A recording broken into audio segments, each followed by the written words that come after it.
A time-honored tradition is under assault across the pond. Most British bobbies work the beat without a gun, armed with only a billy club. Now there's a shift in that long-standing policy. Scott Thuman shows us how terror is altering the way of life in London. Walk the beat with a British police officer and something may seem amiss to the average American. There is no gun.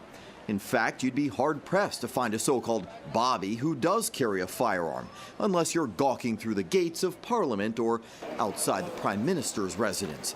This is a nation that has prided itself on the extreme lack of firearms.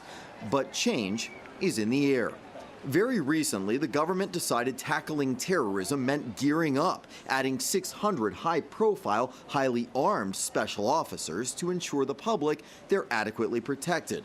And another 1,500 officers are to become firearms trained. You talk about that number of perhaps another 1,500. Is that enough? Out of a force of about 130,000 people in total, you're looking at 5,500 of them being armed, which is an incredibly small proportion, particularly when you compare it to other countries, the United States, where everybody is armed. Is it enough? Well, we'll have to wait and see. Steve White is chair of the Police Federation and says Great Britain must be prepared for attacks like the one on the Bataclan Theatre in Paris. They can't always wait for quick response teams, whether by motorbike or boat, who are trained for speed, but limited in number. Do you want to see more officers with guns on the streets? I think in terms of whether or not we have more firearms officers on the streets, it's going to be about the appropriateness in terms of threat. Are we ever going to get to a situation where every single police officer has to carry a gun? I sincerely hope not, and I certainly don't think that that is probably foreseeable in my service.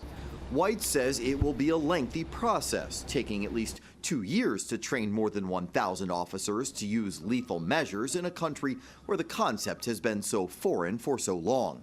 Attacks are now the impetus. To a certain extent, it's too little too late.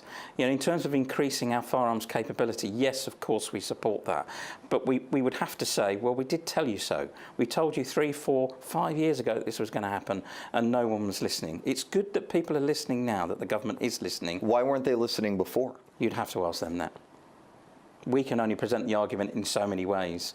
And you know, to be fair, the government are now listening to us. And he says listening to lessons learned during a previous war on terror. The IRA, Irish Republican Army, for years terrorized the British way of life by bombing in an effort to gain independence. John O'Connor was with Scotland Yard for decades. The horror of that I still remember today, because the fear was that you could be walking in central London, just walking past a parked car, and whereas the fear today is of someone walking along of jihadi appearance with a rucksack on their back, you'd look twice. It sounds like a bit of a flashback. Yeah, it is a bit, but it's because the way of dealing with it is probably the same, except that the strategy used by jihadists isn't to use car bombs at the moment. And that is where intelligence gathering is still more powerful than the hardware, says O'Connor. The British people, desperate to deter more attacks, are anxious to relay anything suspicious to police, who still believe bonding with those on one's beat is integral. Are they just getting absolutely flooded with intelligence right now? Yeah, because people want to be of assistance. It's very difficult. The real skill of the intelligence services is prioritizing.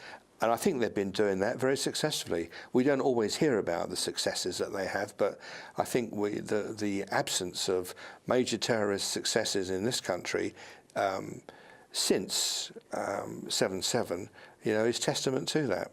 7/7 is the July date in 2005 that jihadists set off coordinated attacks on London's public transit system, killing 52, wounding more than 700.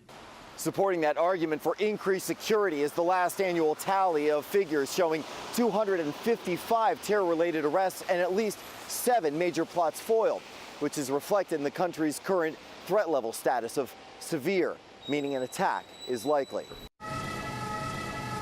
But when intelligence falls short, both White and O'Connor agree firearms become necessary, as they were in Paris. We've got to make sure that the officers who are asking to do these difficult jobs, who are asking to run towards danger when others are running away, have the protection and the means to deal with the incidents. In the meantime, this proudly, mostly unarmed nation is wrestling with emerging threats and the cornerstone of its centuries-old standard of policing. And increasing the number of firearms or arms-trained officers is going to be much more difficult. Steve White pointed out that there are so many retiring. They actually need around 3,000 who are willing to carry guns, not 1,500, and that's a bit of a challenge because many are reluctant to carry the responsibilities that come along with having a firearm. Changing times. Very interesting. Thanks, Scott.